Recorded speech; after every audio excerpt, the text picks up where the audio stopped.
saw Gary Payton control the referees, his coach, my coach, the crowd, the lady in the front. You the craziest man I've never seen nobody do nothing like that, man. He literally choked our coach out, man. I wish I could have did it earlier.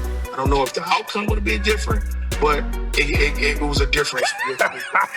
It beat me down a little bit. The glove. I had no problem with the glove. I think that he was trying to preserve me because I was hurt. It is what it is. Let me slow him down, and then we can get everybody in the ring.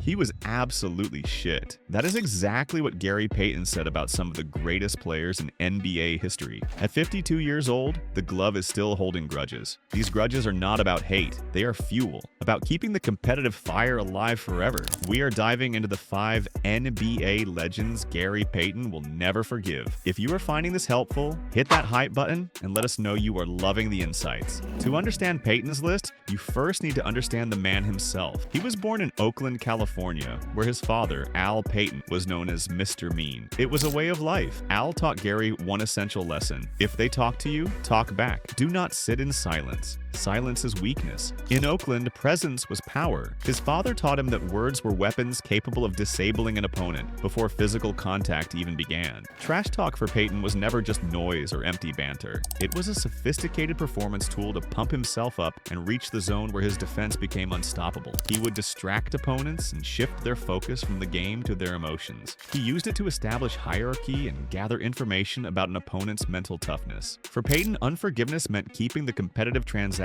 open, never letting conflict fade away. That grudge, that fire, it stayed alive. It became fuel. Number 5, Kenny Smith. Before there was Kenny Smith on television, before the Jet on Inside the NBA, there was a media personality Payton never respected. The tension represents streets versus suits, raw versus polished. Kenny Smith became a television personality, polished and safe. Payton stayed raw. When Smith criticized Payton's role on the Miami Heat in 2006, Payton took it personally. This was about betrayal, about a guy from the same era selling out that legacy. Payton sees Smith's media presence as sanitizing an entire era, making it softer. By refusing to forgive, Payton maintains his identity as the realest voice. The old school was tougher. Kenny Smith betrayed that legacy the moment he put on a suit. Number 4, Lamar Odom. This is the one story on Payton's list where unforgiveness is mixed with deep regret. This is the moment where the glove crossed a line he knew he should not have crossed. When Payton faced Lamar Odom, he saw a young player who seemed soft and distractible. So Payton did what Payton always did. He attacked. He launched into the trash talk playbook, going after everything, including Odom's mother. It was the standard scorched earth approach that had worked his entire career. But there was something Payton did not know. Odom's mother had recently passed away. When he unleashed insults targeting her, he was not just trying to break focus. He was breaking his heart. Odom became visibly emotional, unable to fight back because he was processing real grief. After the game, agents and people explained what he had done. The revelation shattered his combat persona. "I really regretted that," Payton said later. "I had to go apologize because if I knew his mother had just passed, it would have never been that way." This humanizes the glove completely. It shows the Mr. Mean character was a uniform worn on the court, not his true soul. It proves that even someone who prided himself on having no limits had boundaries. He includes Odom not out of malice, but acknowledgement that he made a mistake that cost someone real pain. It is the only entry where Payton refuses to forgive himself. Number 3, Ricky Pierce. While the other rivals represent either external motivation or moral awakening, Ricky Pierce represents something more dangerous: the cost of unchecked fire. Pierce is on the list because of one moment that scarred an entire season and potentially cost a championship. In 1994, the Seattle Supersonics were the best team in basketball. Michael Jordan had retired to play baseball, so the league was wide open. The Sonics posted a 63-19 record, the best in the NBA. They had Gary Payton and Shawn Kemp, a dynamic duo of youth, athleticism, and talent. They brought in Ricky Pierce, a veteran who had been the 6th Man of the Year twice, to add another scoring punch off the bench. The team was loaded. The championship seemed inevitable, but tension was building beneath the surface. Pierce, who had been a primary option on other teams, was not comfortable being a secondary piece. Payton was the leader, and Payton did not accept weakness or disrespect. Pierce felt disrespected by his reduced role. Payton felt that Pierce was slow to adapt to the hierarchy. That friction was going to explode eventually. It did during Game 2 of the first-round playoff series against Denver. Despite winning the game, a halftime dispute over playing time and ball distribution escalated into something unimaginable. Both players threatened to retrieve guns from their gym bags. The locker room erupted into talk of violence, of killing families, of an actual confrontation that could have ended someone's life. Coach George Karl had to intervene in complete chaos. Payton later admitted he was a hothead, that he took it way too far. He acknowledged that his intensity, born from his Oakland upbringing and his refusal to accept anything less than total commitment from everyone around him, had crossed into dangerous territory. The damage was done. The locker room was fractured. The trust was broken. The Sonics' chemistry was shattered at the worst possible moment. Denver came back from a 2-0 deficit and won the series 3-2, marking the first time an 8th seed defeated a number 1 seed in NBA history. The Sonics' championship window closed. The potential dynasty the team could have been never materialized. Payton cannot forgive Pierce because he represents the consequence of letting his fire burn too hot, of not controlling his emotions, of letting his intensity destroy what it was supposed to protect and achieve. Forgetting that moment would mean forgetting the cost of unchecked aggression and unchecked passion. He needed that lesson deeply. He needed to understand that sometimes the enemy is not the opponent across from you on the court. Sometimes it is the voice inside your own head telling you to go too far. Number 2, Shaquille O'Neal.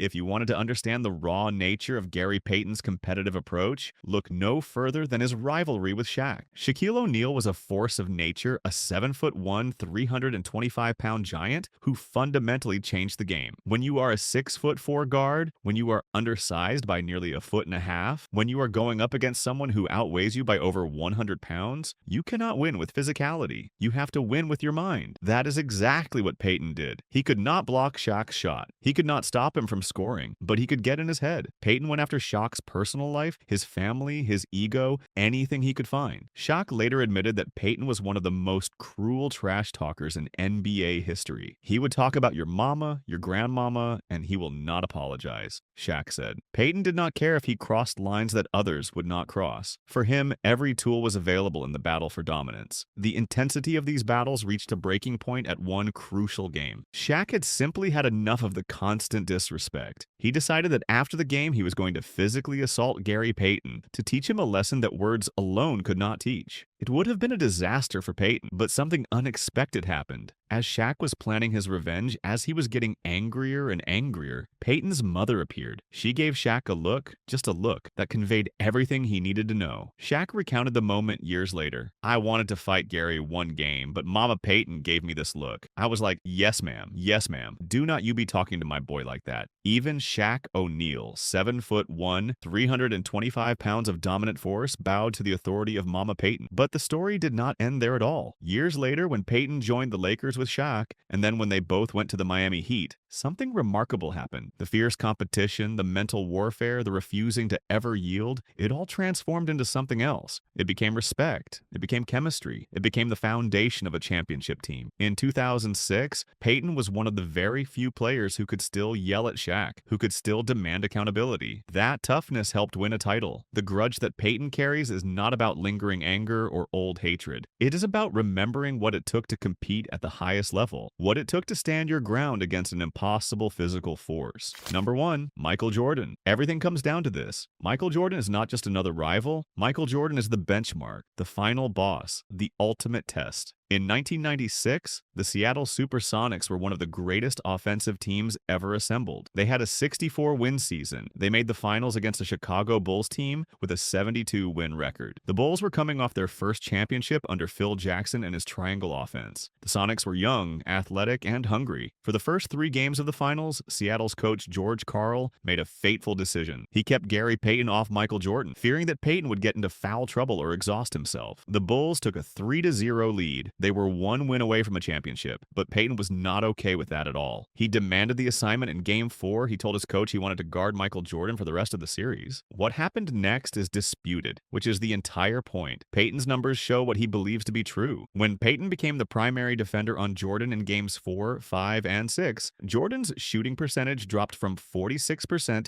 in the first 3 games to 36.7% in the next 3. His scoring dropped from 31 points per game to 23.7. 7. He had more turnovers. The Sonics won games 4 and 5. By every statistical measure, Payton's defensive assignment made a tangible difference on the greatest scorer in basketball history. Payton was convinced he had solved Michael Jordan. He had figured out how to slow him down, how to keep him uncomfortable, how to make him work for every single point. In Payton's mind, his defense was the reason those games were close. His relentless pressure, his physical contact, his trash talk, his refusal to ever back down, these things changed the series. The Bulls still won the championship in Game 6, but Payton knew what he had accomplished. He knew he had made an impact that no one else could replicate. Then 2020 came. The Last Dance documentary was released, and Michael Jordan was shown footage of Payton's claim that he locked him down, that he kept hitting him and banging him, that it took a toll on Jordan. Jordan's response was laughter. He threw his head back and laughed, dismissing the idea with a wave, saying, the glove. I had no problem with the glove. To Payton, this was a public erasure of his greatest defensive achievement. This was Jordan rewriting history with that laugh, making his defensive performance look insignificant and unimportant. Payton was hot about it. He nearly called Michael Jordan directly to confront him. He could not let that dismissal stand, because if he did, if he accepted Jordan's narrative, then his own lived experience meant nothing. The numbers in the box score would be true, but the story would be false. He would be written out of the championship narrative. His defense would be footnoted as insignificant. For someone who built his entire identity on the idea that his will could not be broken, that his competitive fire could not be extinguished, being laughed off by Michael Jordan was intolerable. This is why Michael Jordan is on the list. Payton will never forgive him because forgiveness would require accepting a subordinate place in history. But there are two more names that deserve mention. Keith Smith rejected Payton from college recruitment, and that fuel never burned out. In the mid-1980s, Keith Smith was the big local recruit in the Bay Area. He was the one that Cal wanted. He was the one the local media was talking about. But Payton's father saw it differently. His father told him to torture who they thought was better, to remember that rejection and use it as motivation. Every single time Payton faced Keith Smith on the court, he came at him with everything he had. He wanted to prove that Cal had made the biggest mistake of their recruiting history, and he did. Payton became an All-American. Smith became a journeyman. The prediction was right. His father's advice was right.